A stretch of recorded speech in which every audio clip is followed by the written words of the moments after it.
Magandang araw mga bata! Maaari ba kayong tumayo at tayo ay mananalangin? Sa ngalan ng Ama, ng Anak, ng Espiritu Santo. Amen. Lord, maraming salamat po sa lahat ng biyayang pinagkakaloob niyo sa amin. Naway patawarin niyo po kami sa aming pagkakasala. Gabayan niyo po ang mga batang ito. Naway matuto sila ng maayos dito sa amin. Silid-aral at naway maintindihan nila ang aming talakayan ngayong araw. Ito po ang aming samot dalangin sa matamis na pangalan ni Jesus na aming tagapagligtas. Amen. Magandang umaga mga bata! Handa na ba kayo sa ating talakayan ngayong araw? Ngunit bago yan, meron akong mga inihandang mga alituntunin. Una ay, basahin natin, irespeto ang guro at kapwa mag-aaral. Dapat niyong irespeto ako at maging ang inyong mga kaklase. Sumunod, huwag maingay at maupo ng maayos. Paano ba maupo ng maayos mga bata? Ganyan. At huwag kayo maingay. Huwag kayo makipag-usap sa katabi kung hindi naman kailangan. Makinig kayo kay teacher. Sumunod ay itaas ang kanang kamay kapag sasagot. Kung may nais kayong sabihin o kapag ako ay nagtanong, ay gusto niyong sumagot, itaas niyo lamang ang inyong kanang kamay.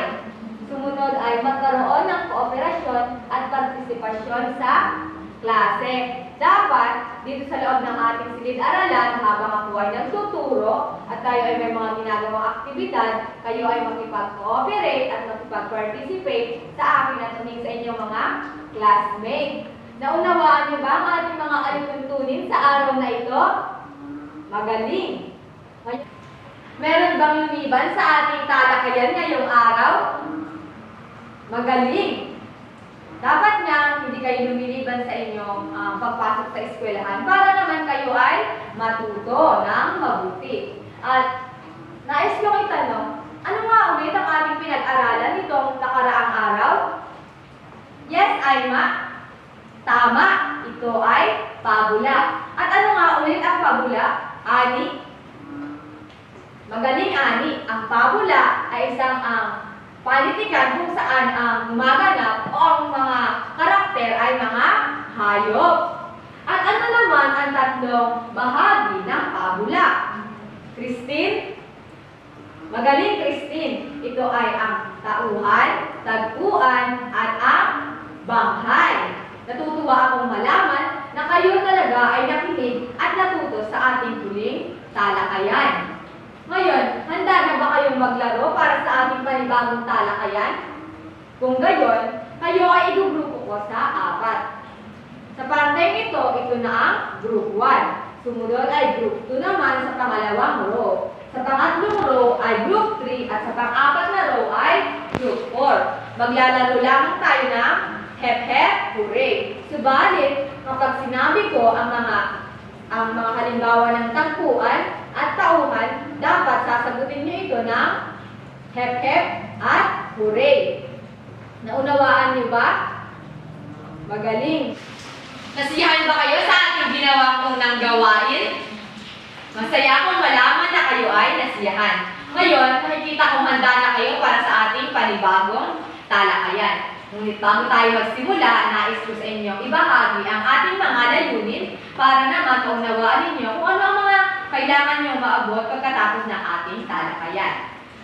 Ang ating mga layunin ay, pang-una, natukoy ang elemento ng maikling kwento. Kayong mga mag-aaral, dapat pagkatapos ng ating talakayan ay natukoy ninyo ang elemento ng maikling kwento.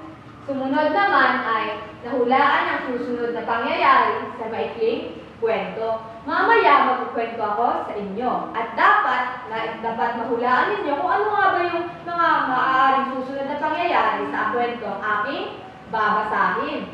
At panghuli ay nailarawan ng elemento ng maikling kwento. O dapat mailarawan nyo din ng maayos o mailarawan nyo kung ano nga ba yung mga elemento ng maikling kwento.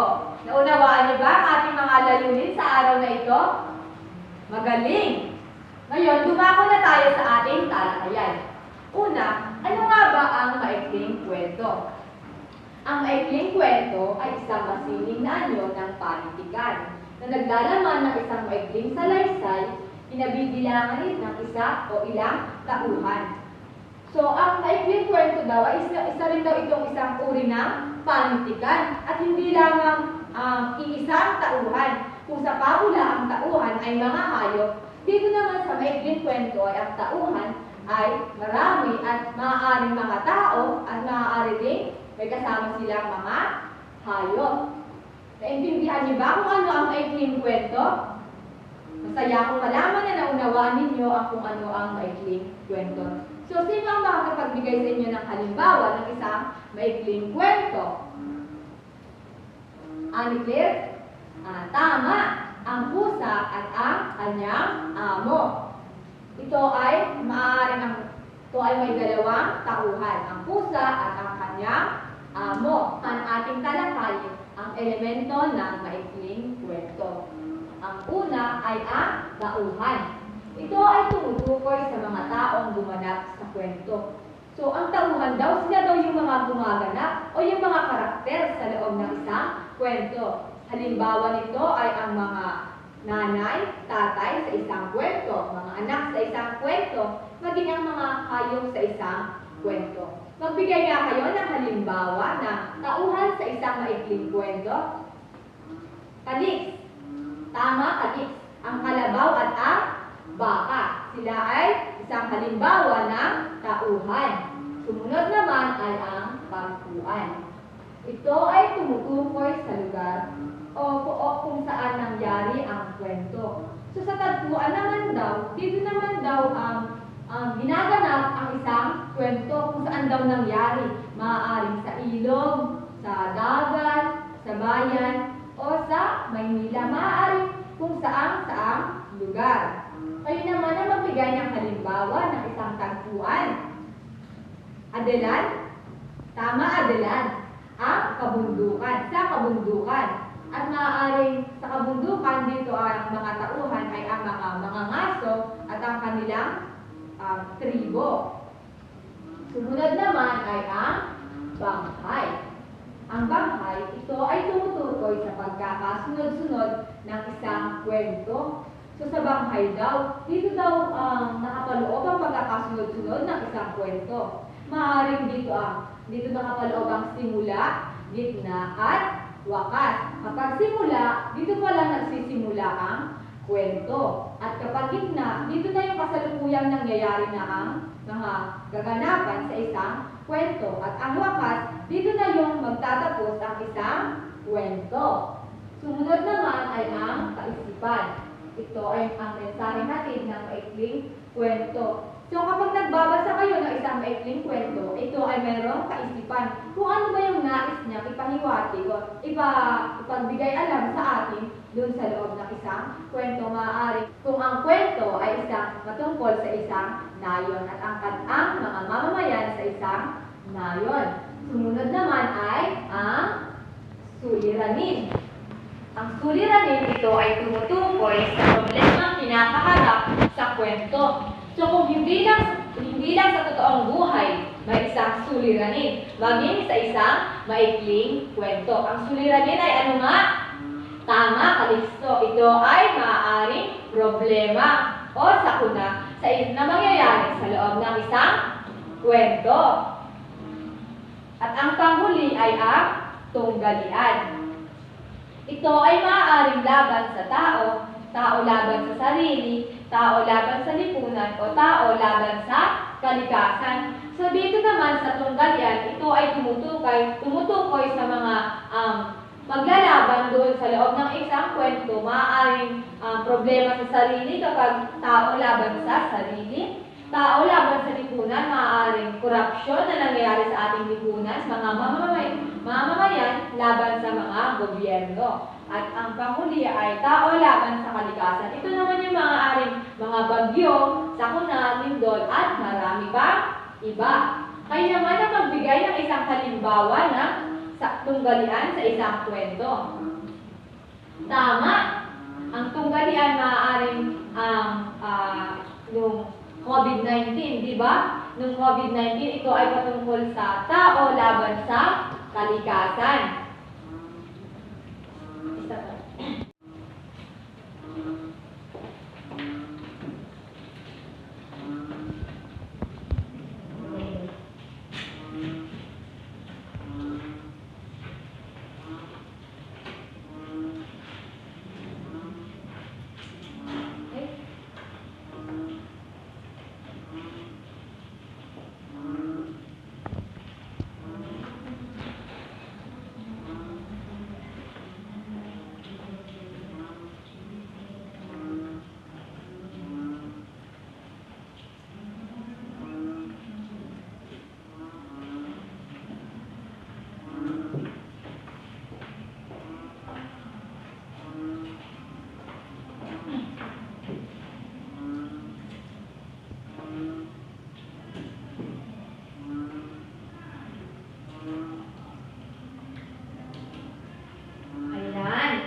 Ito pala ang panghuling elemento ng maikling kwento, ang paksang diwa. Ito ay pangunahing tema ng isang kwento. Dito rin nakapaloob ang kabuuan ng tema at kahulugan ng isang kwento. Dito naman sa paksang diwa daw, ito daw yung tema o ano yung tema ng isang kwento. Maaaring patungkol sa kapayapaan, pagkakaisa, pagmamahalan at marami pang iba. Ano nga ulit ang mga elemento ng maikling kwento? Tama, ito ang tauhan, tagpuan, banghay, kaisipan, suliranin, tunggalian at ang panghuli ay paksang diwa. Naunawaan niyo ba ang elemento ng maikling kwento? Magaling, natutuwa akong malaman na inyong naunawaan. Ngayon, handa na ba kayong makinig ng isang kwento?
Gusto niyo bang malaman kung ano ang nasa loob nitong kaharian? Magaling!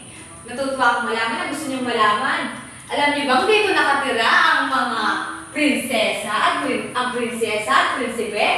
At sila ay laging kinukwentuhan ng kanilang mahal na Reyna, ang kanilang ina. Gusto niyo rin bang malaman kung ano ang kwento na ikinukwento sa kanila? Okay, kung gayon, sisimulan na natin ang kwento. Bubuksan na natin ang palasyo.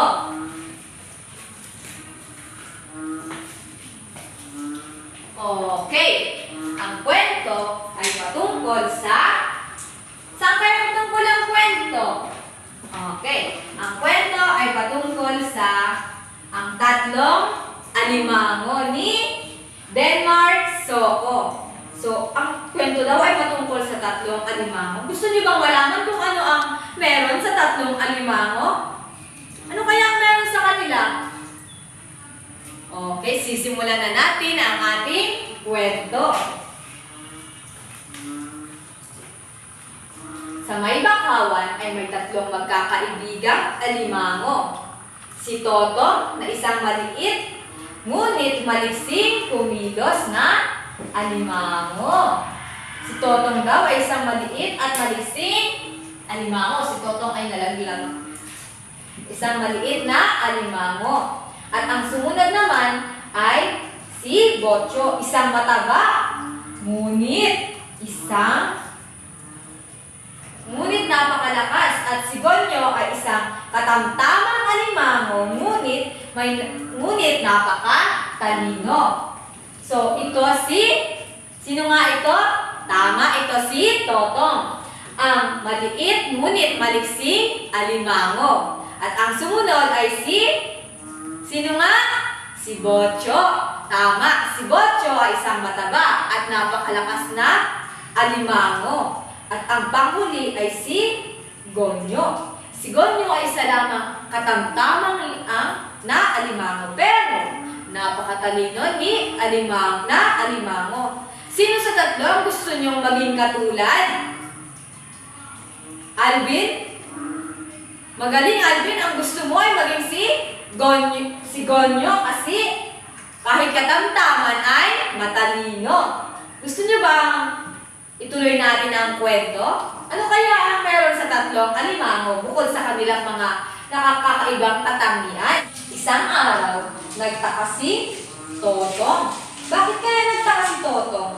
At hindi lang pala si Totong ang nagtaka, maging si Bocho.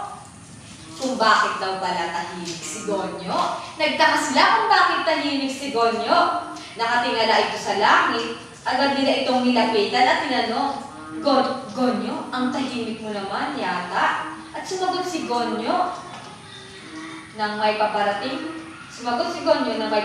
na bagyo at malakas ito. Paano kaya nalaman ni Gonyo na may paparating na bagyo?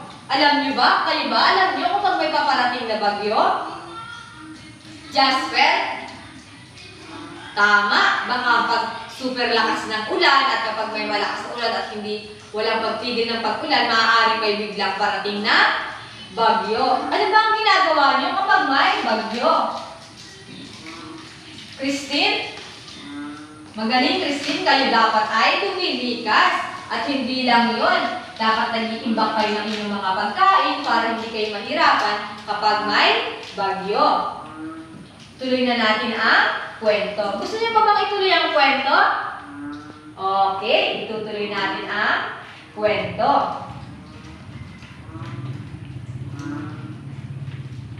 Ang sabi ni Gonyo, so may sinabi pala si Gonyo sa kanila. Ano kaya ang sinabi ni Gonyo? Kayo ba alam niyo ang sinabi ni Gonyo? O malalaman niyo pala? Okay, so ang sabi daw ni Gonyo, kailangan nila ng matibay na tirahan. Ano sa palagay niyo ang tirahan ng mga alimango? Ang mga bato. At hindi lang yun, ang mga punong pakawan sa tabing dagat. So kailangan daw nila ng matibay na tirahan. At agad kumuha si Bocho ng kanilang mga magagamit. Sino nga si Bocho? Magaling ang mataba, alimango, at malakas. Kailangan nila mabigyan ng babala ang ating kapwa alimango na nasa kabilang ibayo. Ang sabi ni Gonyo, dapat daw nilang bigyan babala yung mga alimango sa kabilang ibayo. Kaya si Gonyo ay pumunta sa kabilang ibayo at gagamitin daw ni Totong ang kanyang liksi para pumunta sa kabilang ibayo. So hindi pala si Gonyo ang pumunta sa kabilang ibayo, kundi si Totong, kasi si Totong ay maliksi. Tama. Ngayon, ano kaya ang susunod na mangyayari pag may parating na bagyo at nasabi na nila? Sa tingin niyo ba malakas yung bagyo? Tignan natin kung tama ang inyong hula, kung malakas nga ang bagyo.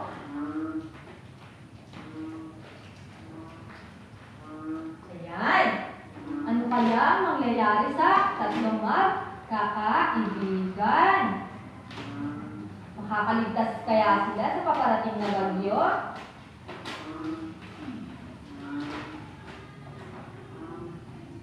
Ayan. Kinabukasan, dumating na ang bagyo. Nagtago ang mga magkakaibigan sa ginawa nilang taguan. So nagtago daw dito yung mga magkakaibigan diyan sa bato. Sa sobrang lakas na bagyo ay inabot sila ng tubig. So inabot daw ng tubig ang tatlong magkakaibigan. Kayo ba? Natatakot ba kayo kapag inabot kayo ng tubig? Kapag may bagyo? Siyempre naman, matatakot kayo. Ngayon, ituloy natin ang kwento kung ano kaya nangyari sila kanina kasi inabot sila ng tubig. Sa palagay nyo, ano kaya ang maaaring mangyari sa kanila kapag inabot sila ng tubig? Lalo na't kung may bagyo. Ani? Tama, baka maaari sila mamatay. Pero tingnan natin dito sa kwento kung ganun nga ang mangyayari. Tuloy natin ang kwento.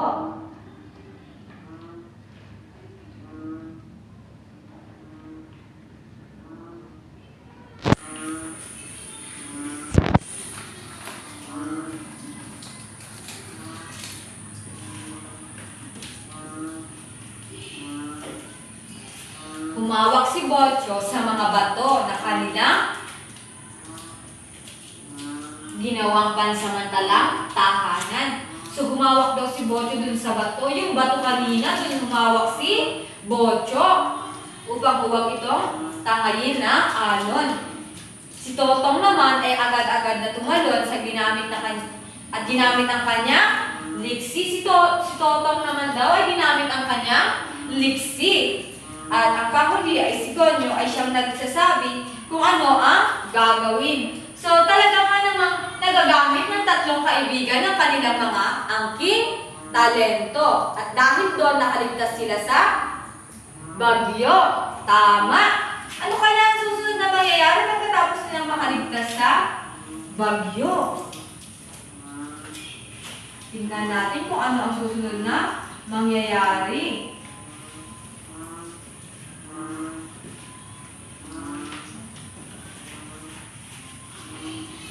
Magiging masaya kaya ulit ang nayon sapagkat may dumating na bagyo? O malulungkot ang nayon? Pero tingnan natin kung ano ang nangyari sa tatlong magkakaibigan.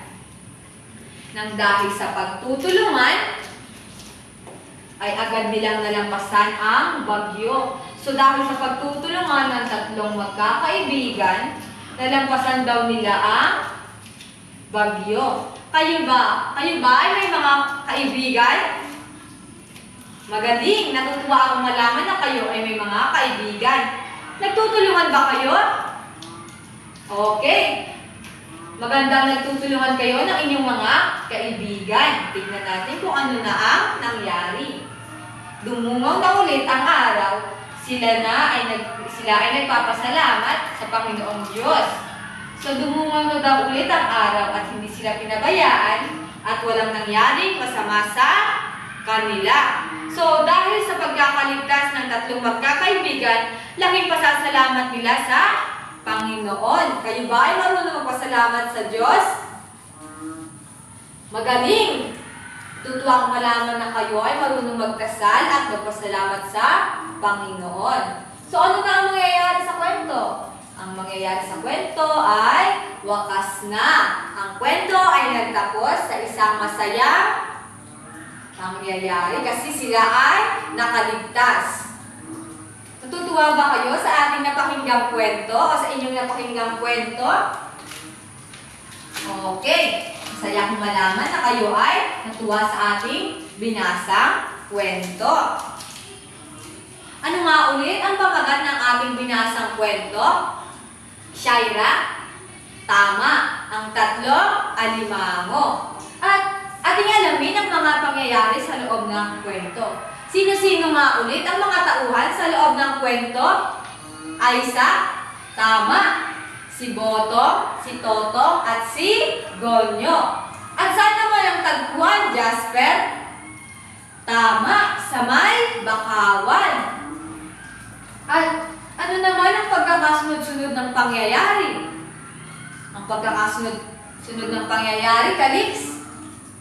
Magaling, Kalix! Talagang nakikinig ka sa ating kwento na ito ay nagsimula sa tatlong magkakaibigan, sa kanilang mga angking talento, sa kanilang biglang pagkakaroon ng bagyo. At hindi lang yon, sa kanilang pagtutulungan sa kasalukuyan ng bagyo at sa kanilang pagkakaligtas sa bagyo.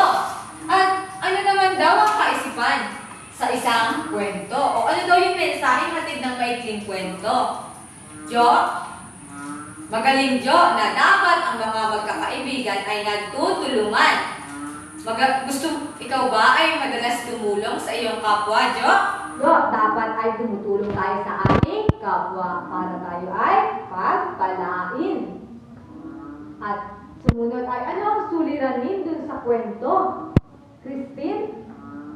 Tama, ang suliranin ay ang pagdating ng bagyo o ang pagkakaroon ng bagyo. At ano naman ang tunggalian dun sa nating binasang kwento? So, ang tunggalian ay ano? Aisa?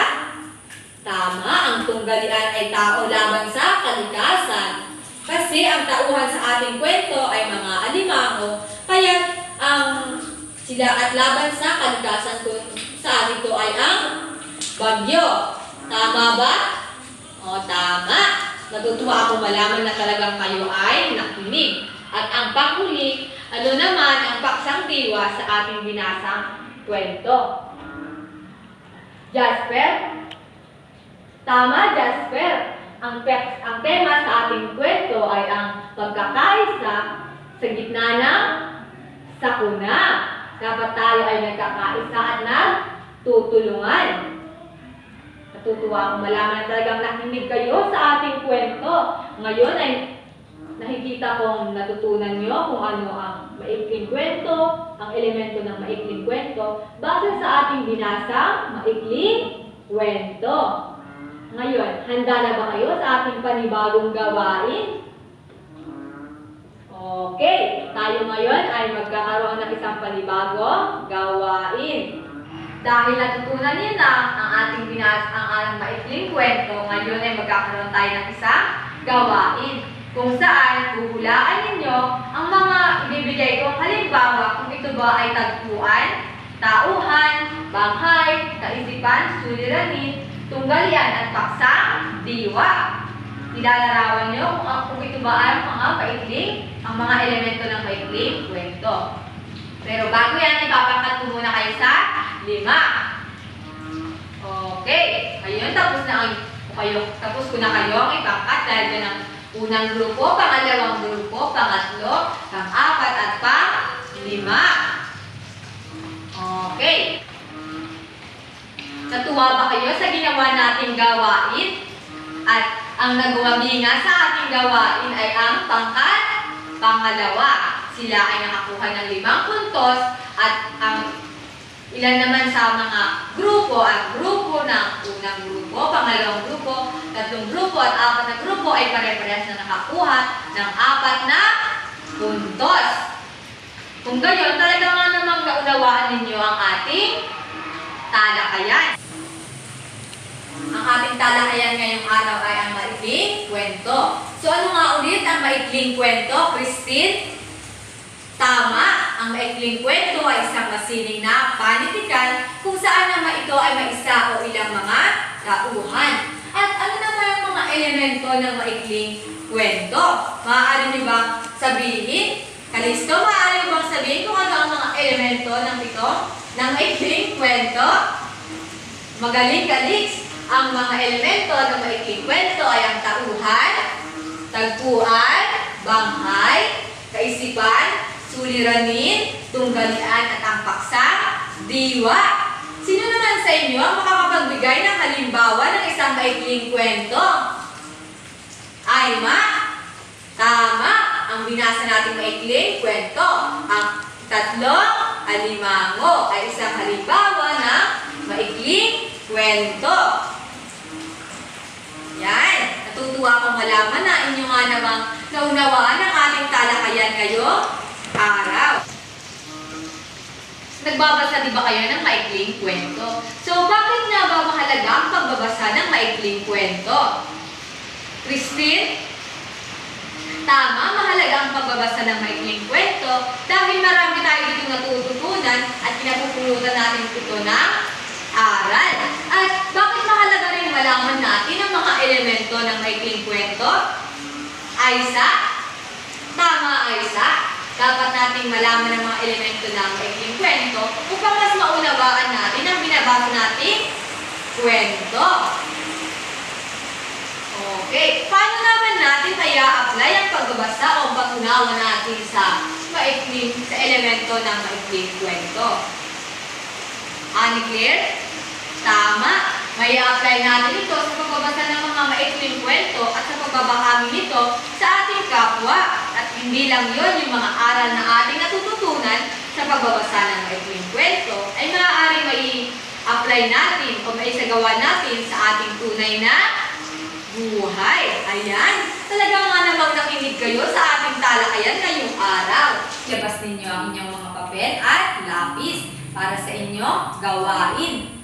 Dahil ninyo basahin ninyo ang kwento at iguhit ninyo ang tauhan at tagpuan. At pagkatapos ay ilalarawan ninyo ang 7 elemento ng kwento sa inyong binasa maikling kwento. Tapos na ba kayo? Okay. Total tapos na kayo. Maaari bang pumunta dito sa harap ang isa at ipresenta ang kanyang gawa? Magaling. Maaari niyo bang ipaasa pa harap ang mga papel na inyong ginuhitan? Okay. Ipasa niyo ito ng tahimik paharap para hindi magulo ang inyong klase.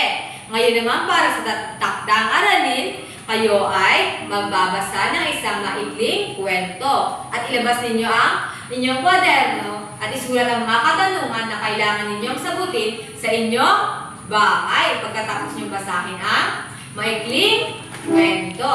Tapos na ba kayo? Okay, total tapos na kayo.